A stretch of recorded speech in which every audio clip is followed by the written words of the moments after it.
ভগবান দর্শন করে প্রণাম দিতে নেই। অকালে মানে কি? ভগবানকে স্নান করানো হচ্ছে, শৃঙ্গার করানো হচ্ছে, এই সময় দর্শন নিষিদ্ধ, প্রণাম নিষিদ্ধ। আর কি? ভূপ যখন মন্দিরে নিয়ে যাবে, ঢেকে নিয়ে যাবে, দর্শন উচিত নয়। আজকাল দেখবে ভগবানকে নিবেদনের আগে আমরা ভিডিও কইরা ছাড়ি, আমার গুপু শোনার জন্য 108 আইটেম রান্না করেছি। মানে এটা গুপু শোনা খাইবো না ওই দর্শক ফেসবুকে বন্ধুরা লোক দেখাচ্ছ? নিবেদনেই হয় নাই, সারা হয়ে গেছে, ভিডিও সারা হয়ে গেছে। আজকাল আমরা আমাদের ভক্তিটা অ্যাডভার্টাইজে এগিয়ে। কেউ কেউ ফেসবুকে পোস্ট করে জীবনের প্রথম 64 মালা আমি হরিনাম করলাম। আচ্ছা, এটা ফেসবুকে পোস্ট করা দরকারটা কি? আচ্ছা বলেন তো, আমার কথায় কষ্ট নিন না। আচ্ছা, এটা ফেসবুকে পোস্ট করার দরকারটা কি? জপমালার মধ্যে গুটি লুকিয়ে কেন? এটা লুকানোর বিষয় রে বাবা, ভজনটা লুকানো। এমনকি আমাদের গৌরী বৈষ্ণবদের সিদ্ধান্ত, আপনি গলবস্ত্রের নিচে জপমালা রেখে লুকিয়ে লুকিয়ে হরিনাম করবে, এটা দেখানোর বিষয় না।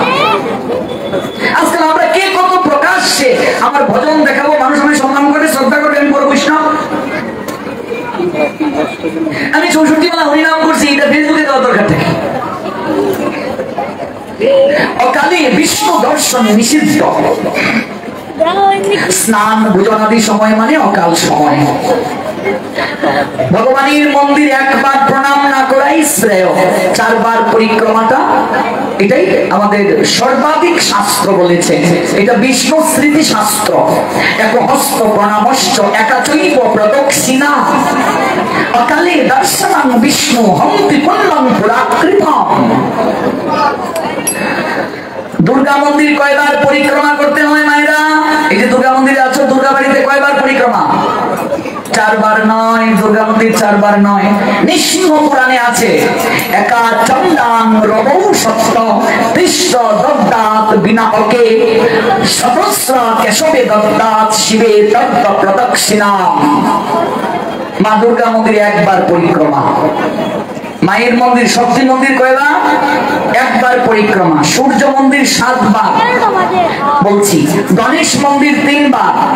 বিষ্ণু তত্ত্বের মন্দির 4 বার, নরসিংহ পুরাণ বলছে। আর মহাদেবের মন্দির অর্ধবার। অর্ধবারটা কিভাবে? এই গেলে আবার এই এলে, পূর্ণ নয়, এই গেলে এই এলে, বুঝলে?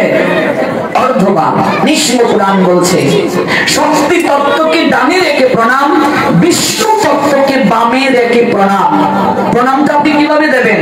আজকাল প্রণাম দেওয়ার সিস্টেমটা আমরা অনেকে জানি না। সবাই এসে সোজাসুজি প্রণাম দিচ্ছে, যে যেভাবে পারে প্রণাম দিচ্ছে। গুরু বৈষ্ণবকে সোজাসুজি প্রণাম, বিষ্ণু তত্ত্বকে বামে রেখে প্রণাম, শক্তি তত্ত্বকে ডানে রেখে প্রণাম। আপনি লোকনাথ মন্দিরে গিয়ে যেভাবে প্রণাম দেবেন, আপনি ভগবানের মন্দিরে সেভাবে প্রণাম দিতে পারবেন না। আপনি মা দুর্গার মন্দিরে সেভাবে প্রণাম দিতে পারবেন না। আমি প্রণাম নিয়ে যদি আপনাদেরকে 1 সপ্তাহ শ্রবণ করাই গুরু কৃপায়, তাহলে বিষয়টা একটু পরিষ্কার হয়ে যেত। শুধু প্রণাম সাবজেক্টটা নিয়ে যদি ব্যাখ্যা করতাম 7 দিন। বিষ্ণু মন্দির 4 বার পরিক্রমা, দুর্গা মন্দির 1 বার, সূর্য মন্দির 7 বার, গণেশ মন্দির 3 বার। মানে শক্তি মন্দিরগুলো 1 বার পরিক্রমা। শক্তিকে ডানে রেখে প্রণাম, তারও কারণ আছে। বিষ্ণুকে বামে রেখে প্রণাম, তারও কারণ আছে। একবার যদি কেউ প্রণামটা ঠিকভাবে যথাযথভাবে প্রদান করতে পারে, একবার যদি প্রণাম ঠিকভাবে কেউ দিতে পারে, নরসিংহ পুরাণ বলছেন নমস্কার স্মৃত ইয়াজ্ঞা সর্বযজ্ঞেষু চোত্তম নমস্কারেণ চৈকেন নব ভূত হরিং ব্রজের। প্রণাম এটিও এক প্রকার শ্রেষ্ঠ যজ্ঞ। একবার মাত্র প্রণাম করলেই জীব পূত হয়ে যায়, পবিত্র হয়ে যায়। স্কন্দ পুরাণ বলছেন, এবং আমাদের বিভিন্ন পুরাণ আদিতে বলা হয়েছে রেণু মণ্ডিত গাত্রস্য কণা দেহে ভবতি ইহ তাবৎ বর্ষ সহস্রাণী। বিষ্ণু লোকে মহীয়তে প্রণাম করার সময় শরীরের মাঝে যত বিন্দু ধূলিকণা লাগবে, তত বৎসর কাল সে বৈকুণ্ঠ ধামে ভগবানের চরণে বাস করবে। এজন্য আমরা প্রণাম করার সময় যেন কৃপণতা না করি, আমরা যেন 1 হাতে প্রণাম না দেই। প্রণামটা হবে আমাদের এইভাবে। আর যদি পারা যায় তাহলে সাষ্টাঙ্গে, না পারলে পঞ্চাঙ্গে, না পারলে কেবল হাত জোড় করে প্রণাম। মানুষেও আপনি প্রণাম দিতে পারেন, মানুষে প্রণাম দেওয়ার বিধি আছে। প্রণাম দ্বারা কেবল ভগবান প্রাপ্ত হয়েছেন এমন বহু দৃষ্টান্ত শাস্ত্রে আছে। আর কিছুই করা হয়নি, কেবল একটা প্রণাম দ্বারা ভগবানকে প্রাপ্ত হয়েছে। এই যে মাধবীলতা ব্রজের সখী, গিরি গোবর্ধনের সময় কনিষ্ঠ অঙ্গুলি দ্বারা যখন ভগবান 7 দিন 7 রাত গোবর্ধন ধরে রেখেছিলেন, এতদিন সে আঁচল টেনে থাকতো। ওই অঙ্গুলি দর্শন করে মাধবীর মনে ইচ্ছে জেগেছিল, আহারে যার অঙ্গুলি এত সুন্দর, না জানি তিনি দেখতে কেমন, একটিবার যদি দেখতে পারতাম। ওই গোবিন্দকে দর্শন করে মাধবী ভুলুণ্ঠিত হয়েছিল। সখীগণ যখন কর্ণে কৃষ্ণ নাম দিয়েছিল, সবটা ফিরে পেয়ে একটা প্রণাম দিয়ে কেঁদে কেঁদে মাধবী বলেছিল, মান কুলমান হারানোর ভয়ে এই জীবনে তোমার সেবা হলো না, আবার যদি কোনোদিন আমায় জন্ম দিয়ে পাঠাও, আমি যেন আমার সকল মান কুলমান তোমার চরণে সঁপে দিতে পারি। ওই মাধবী মীরাভাই হয়ে জন্ম নিয়েছিলেন। একটিবার প্রণাম দিয়ে প্রার্থনার কারণে মীরাবাই হলেন গিরিধারীর জন্য সকল কিছু সঁপে দিলেন, জীবন যৌবন। আবার কোনদিন আসলে মাধবীর সেই হৃদয়ের আর্তনাদ আর মীরাবাইয়ের সেই অবৈতকে আর্তনাদ শ্রবণ করাবো। এই যে প্রণাম জীবনকে ধন্য করে দেয়, অনুভূতি জাগিয়ে দেয়। এই 5 দিনের মাঝে যে কোনো একটা কথা যদি আপনার চিত্তে লেগে যায়, দেখবে চিত্তটা পরিবর্তন হয়ে গেছে।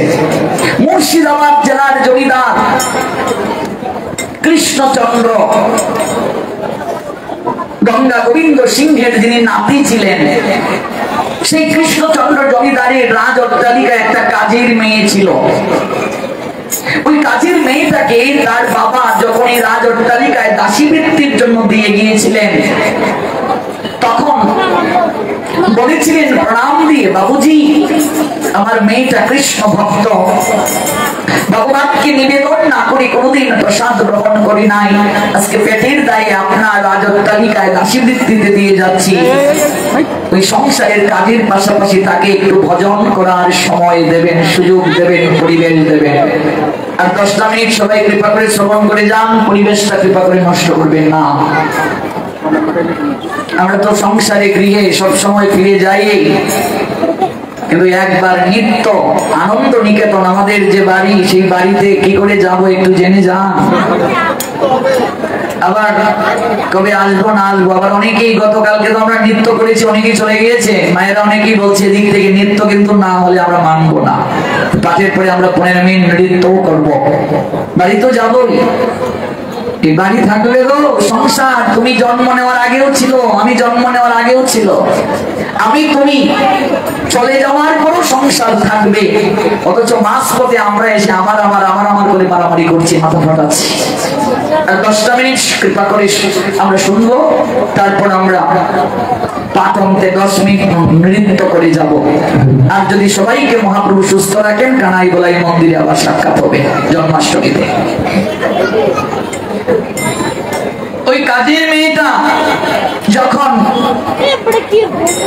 দাসীবৃত্তির কাজে নিমগ্ন হলো, তখন তার বাবা কেঁদে কেঁদে বলেছিল, আমার মেয়েটা ভক্ত, তাকে একটু ভগবানের সেবা করার সুযোগ দেবেন। সেই থেকে মেয়েটা মুর্শিদাবাদ জেলার জমিদার কৃষ্ণচন্দ্রের গৃহে কাজের পাশাপাশি ভগবানের সেবাটাও করে সেবার অধিকার প্রাপ্ত হলো। কৃষ্ণচন্দ্র জমিদার তিনি এই আভিজাত্যের মাঝে, ঐশ্বর্যের মাঝে জীবনটাকে বিলিয়ে দিয়েছেন। রাজকীয় পালঙ্কে শয়ন করেন, দাস দাসীর সেবা গ্রহণ করেন। কাজের মেয়েটা একদিন কৃষ্ণচন্দ্র জমিদারের রাজভবনে শয়ন কক্ষে গেলেন বিছানাটা একটু গুছগাছ করার জন্য।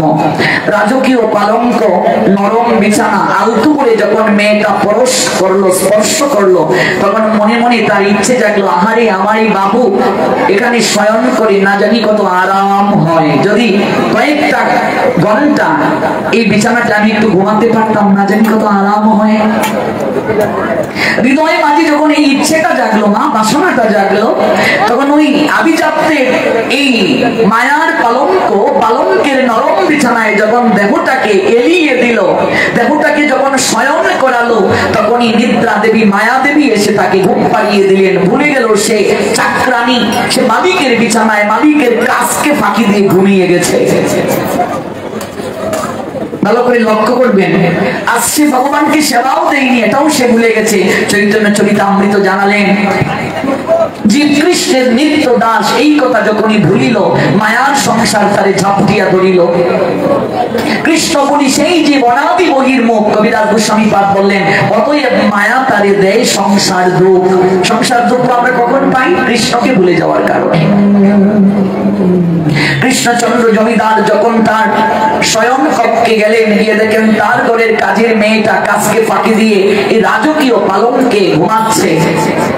ক্রোধান্বিত হয়ে চুলের মুঠি ধরে টানতে টানতে রাজসভায় কৃষ্ণচন্দ্র জমিদার মেয়েটাকে নিয়ে এলেন।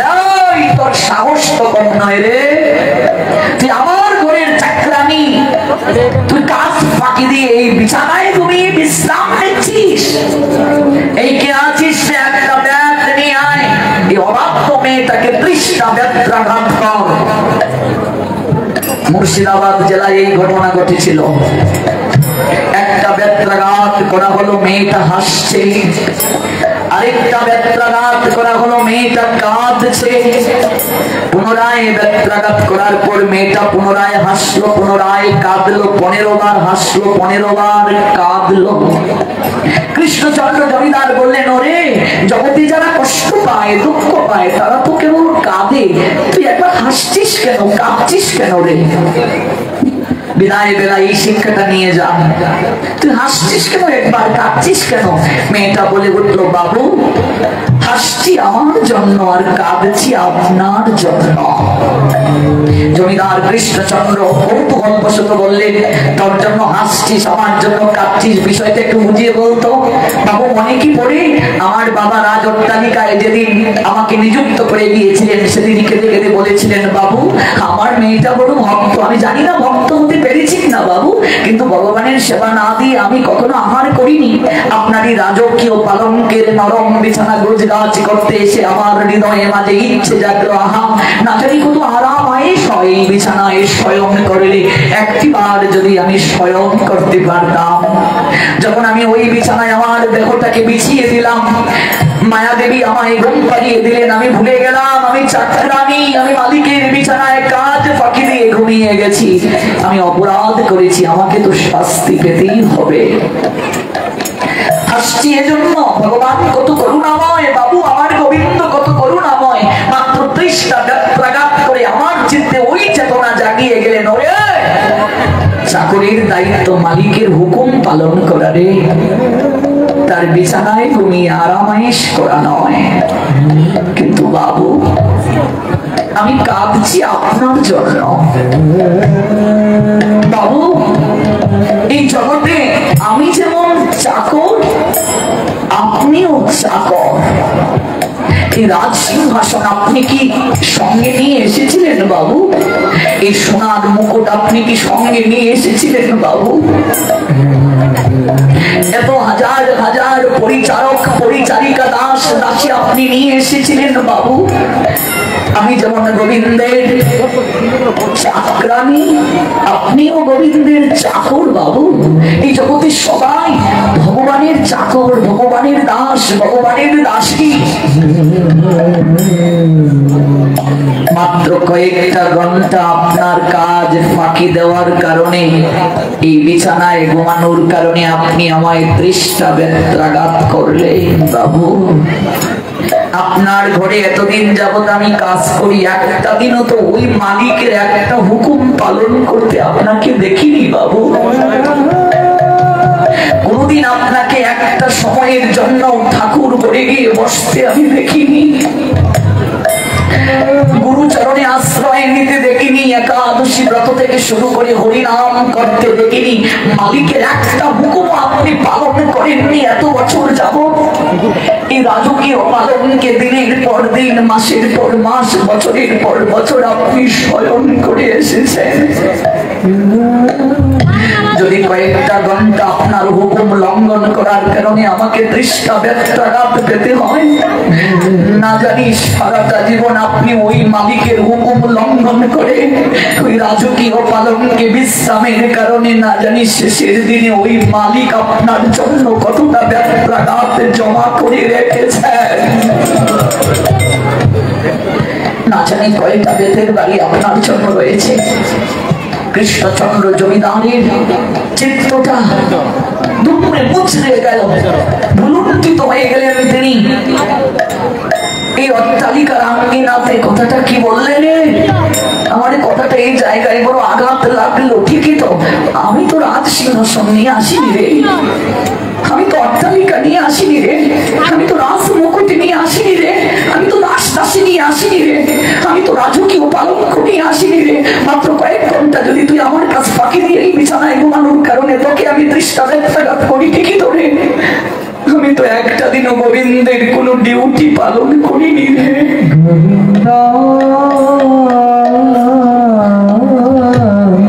আমি তো একটা দিনও শ্রীমন্দিরে গিয়ে একটা প্রণাম দেইনি রে, আমার মাথা নত হয়নি রে।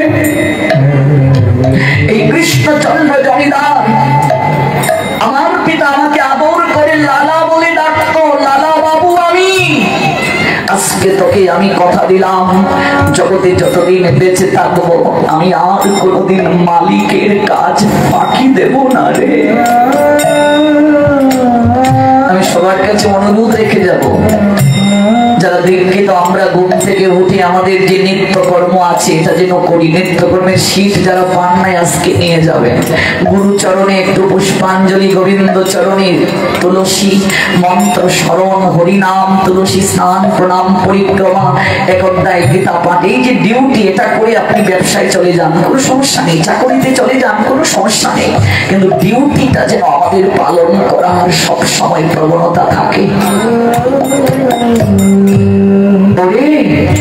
আমি তোকে কথা দিলাম, এই লালা বাবু যতদিন বেঁচে থাকবে আর কোনোদিন এই রাজকীয় পালনকে শয়ন করবি না রে। আমি বাকিটা জীবন ওই মালিকের সেবা করে কাটিয়ে দিতে চাই রে। আর যদি কোনোদিন আমার দেহ ছেড়ে প্রাণ পাখি উড়াল দেওয়ার পূর্বে ওই মালিক শ্রী গোবিন্দের সঙ্গে আমার সাক্ষাৎকার হইলে তুই জগতে আমার শিক্ষা গুরু রূপে পূজিত হবি। এটা কাজের মেয়েকে শিক্ষা গুরুর আসনে বসিয়ে দিলেন। ঠিক সেই সময় লালা বাবুর মেয়ে, যার নাম সুমতি, ও ডাকছে, ও বাবা, বাবা বেলা যে যায়, বাবা খাবে না? মুর্শিদাবাদ জেলার জমিদার তার মেয়েটার কাছে গিয়ে বলছে, মা কথাটা কি বললি আবার বল। বাবা বেলা যে যায়। কৃষ্ণচন্দ্র মেয়েটাকে জড়িয়ে ধরে বলছে, মারে যার জীবনের বেলা চলে যায় তার যে আর খাওয়ার বেলার সময় থাকে না রে মা। যার জীবনের বেলা পূর্ব গগন থেকে পশ্চিমে গগনে ঢলে পড়ে তার স্নান করানো বেলার সময় থাকে না। তোদের এই রাজ সিংহাসন আর এই প্রজার দায়িত্ব নিতে নিতে আমার কবে যে জীবন রবি পূর্ব গগন থেকে পশ্চিম গগনে ঢলে পড়েছে আমি নিজে আর জানতে পারিনি রে। আমি আর এই রাজভবনে থাকবো না। আমি অনেক করেছি সবার জন্য, আমি আজ হিসাব করে দেখলাম সবার জন্য ভাবতে ভাবতে আমার নিজের জন্য কিছুই করা হলো না। আমার হিসাবের খাতাটা শূন্য করে রইল রে। আমি নিজের জন্য কিচ্ছু করতে পারিনি। আমি মধুময় শ্রী বৃন্দাবনে যাত্রা করব। সুমতি জমিদারের মেয়ে, মুর্শিদাবাদ জেলার। বাবাকে জড়িয়ে ধরে সেদিন বলেছিল, বাবা তুমি যদি চলে যাও আমি কার কোলে উঠবো? কে আমাকে, আমি যখন ক্লান্ত হয়ে যাব আমায় মা বলে ডাকবে, জড়িয়ে ধরবে। সাধন করতে গেলে বাধা দিতে নেই বাবা। তুমি যাবে, যাও সংসার ছেড়ে, কিন্তু একটা কথা দিয়ে যাও বাবা, যদি কোনোদিন বৃন্দাবনেশ্বর শ্রী গোবিন্দের দর্শন তোমার হয়, আমার একটা কথা তুমি তার কাছে বলিও। এর পিছনে এক হতভাগিনী দাঁড়িয়ে আছে, যে তোমাকে বিদায় বেলা ভিক্ষার ঝুলিটা কাঁধে তুলে দিয়েছিল বাবা, যে তোমাকে এই শুভ্র বসন হাতে তুলে দিয়েছিল, যে তোমাকে রাজ অট্টালিকা থেকে যাওয়ার সময় এক পলক হলেও যতদূর তোমার দৃষ্টি যাবে, তোমার অবয়ব দেখা যাবে, দাঁড়িয়ে থেকে দর্শন করবে। তুমি কথা দিয়ে যাও, যদি কোনোদিন বৃন্দাবনেশ্বর গোবিন্দ, যাকে প্রাপ্তির জন্য তুমি আজ সবাইকে তেজিয়া মধুময় বৃন্দাবনে যাচ্ছ, তুমি কথা দিয়ে যাও, তুমি তাকে বলিও, পিছনে এক হতভাগিনী দাঁড়িয়ে আছে, আমার যেদিন এই দেহ পিঞ্জিরা থেকে প্রাণ পাখিটা উড়াল দিয়ে ভবের ঘাটে দাঁড়াবে, সেদিন তোমার গোবিন্দ যেন নিজে বইটা হাতে নিয়ে তার চরণ তরি নিয়ে আসে।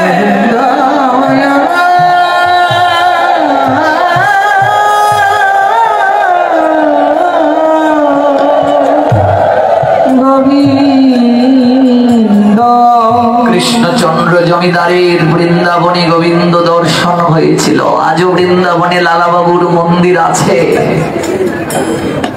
যদি বৃন্দাবনে যান দেখবেন তার বন্ধু চিরজনমের শত্রু জগৎ শেঠের মন্দিরে সোনার তাল গাছ আছে।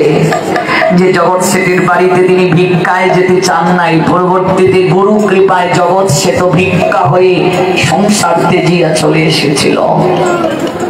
একটিবারও কি এই ভাবনাটার আমাদের সময় হয়নি এখনো, যে নিজের জন্য কি করলাম আমরা, হিসাবের খাতাটা যে শূন্য, ব্যবসায়ী চাকরিজীবী আমাদের ডিউটিটা আমরা ঠিক রাখি। আজকে একটা কথা খুব গভীর ভাবে আমরা হৃদয়ে গেঁথে নিয়ে যাব। ভগবানের প্রার্থনা করার সময় আমরা বলি ব্যবসার জন্য চাকরির জন্য সময় পাইনি, সাধু সঙ্গ করতে পারিনি, কাজে ব্যবসাকে চাকরিকে বলো যে আমার প্রার্থনার সময় এখন। প্রার্থনাকে ব্যবসা কিংবা চাকরি অজুহাত দিও না, প্রার্থনাকে ব্যবসা চাকরি অজুহাত দিও না, ব্যবসা চাকরিকে বলো প্রার্থনার কথা, যে আমার এখন প্রার্থনার সময়, ডিউটিটা পালন করি দরকার, নতুবা হিসাবের খাতাটা বড় শূন্য পড়ে থাকবে গো, কিচ্ছু যাবে না। আজকের রাতের মতো যতগুলো রাত আমাদের জীবনে এসেছে, সাধু সঙ্গে কেবল এটাই থাকবে, লেখা থাকবে। এমনকি আজকের এই সাধু সঙ্গের রাতটাও চিত্রগুপ্তের খাতায় লেখা হয়ে গেল। আজকের এই রাতটাও লেখা হয়ে গেল, সাধু সঙ্গে লেখা হয়ে গেল। আমরা দীর্ঘায়িত করব না, আবার হবে তো দেখা, এই দেখাই শেষ দেখা নয় তো। একটা প্রশ্ন এসেছে, আদি কীর্তন অন্ত কীর্তনে প্যান্ট শার্ট পরে কি গান করা ঠিক? দেখুন, এগুলো আমাদের বৈষ্ণবীয় বসন্ত। একটু ধুতি পরলে মনটাই ভালো লাগে, নির্মল লাগে। আপনি বৈষ্ণব সভায় গিয়েছেন, দেখবেন লুঙ্গি পরা প্যান্ট পরা থাকলে আপনার মনটাই ছোট লাগবে, যদি ধুতি পরা থাকে দেখবে আপনার মনটাই একটু অন্যরকম লাগবে। আমরা যখন পবিত্র কাপড় পরে ভগবানের মন্দিরে যাই, মনটা খুব ভালো লাগে। অঞ্জলি দিতে যদি আমরা নতুন কাপড় পরে যাই, মনটা কেমন লাগে? অন্যরকম লাগে না? ধোয়া কাপড় পরে গেলে অন্যরকম লাগে। কিন্তু আমরা যদি একটু অন্য কাপড় পরে যাই, একটু মনোগত দিক থেকে আমরা সংকীর্ণতায় ভুগি। কাজেই আমাদের বৈষ্ণবীয় যে পোশাক, যে আমাদের এই সাধু সঙ্গের ব্রজের পোশাক, এটা পরে আদি কীর্তন আদি করা শ্রেয়, তাতেই ভালো। আমরা বিশ্রামের পথে যাব, একটু হরিনাম